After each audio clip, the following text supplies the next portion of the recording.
Today at exactly 3:09 a.m., I was sitting on the toilet minding my own business. Now, before anybody asks, yes, this is somehow connected to Batista. Trust me, we're going somewhere with this.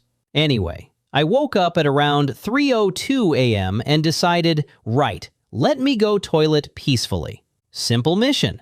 Wrong. Because the hamster inside my brain suddenly activated itself like Vince McMahon just screamed, "We're live, pal!" And honestly, once that hamster starts running, there's no stopping it. I'm sitting there half asleep trying to survive my own bathroom experience while my brain suddenly starts talking to me about TikTok, YouTube, wrestling, life, success, failure, Batista, at 3 in the morning.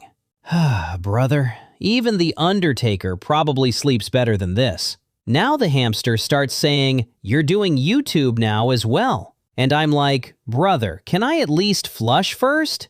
But no, the hamster keeps talking.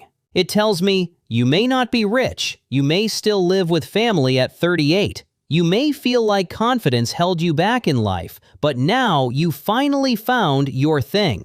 And honestly, that hit me. Because for the first time in years, I genuinely feel passionate again. And somehow, my brain then says, here's your next wrestling story, Batista.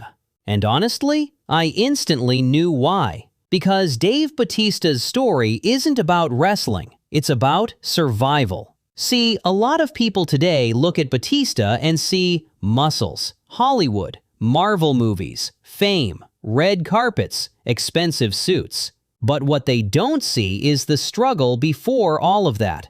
And trust me, this man did not come from money. No silver spoon, no rich daddy bank account, no easy ride. This man fought for everything. Before Batista became Batista, there was just Dave Bautista, a struggling kid growing up in extreme poverty in Washington, D.C. And when I say poverty, I mean real poverty.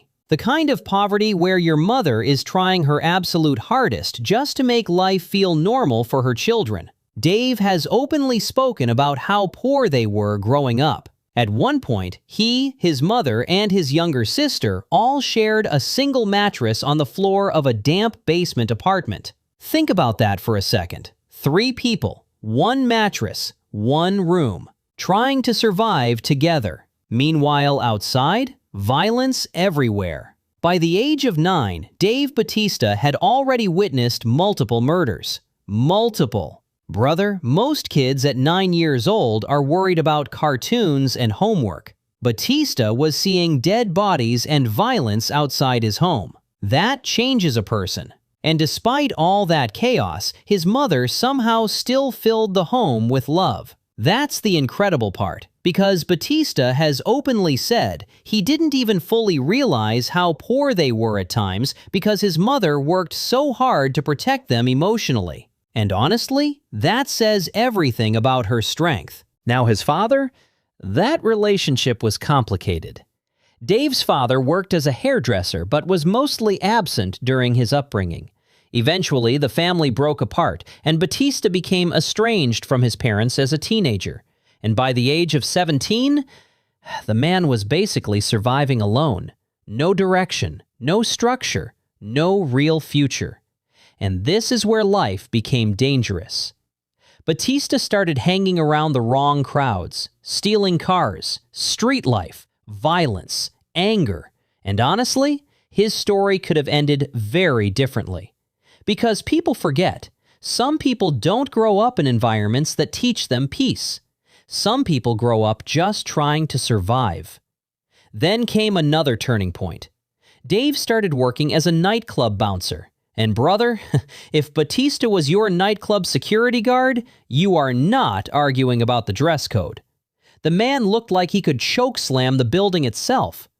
But during this period, things nearly completely fell apart. A violent fight outside a nightclub left 2 people injured. Batista was arrested and received probation. And honestly, that could have been the end. That could have been the moment life completely collapsed.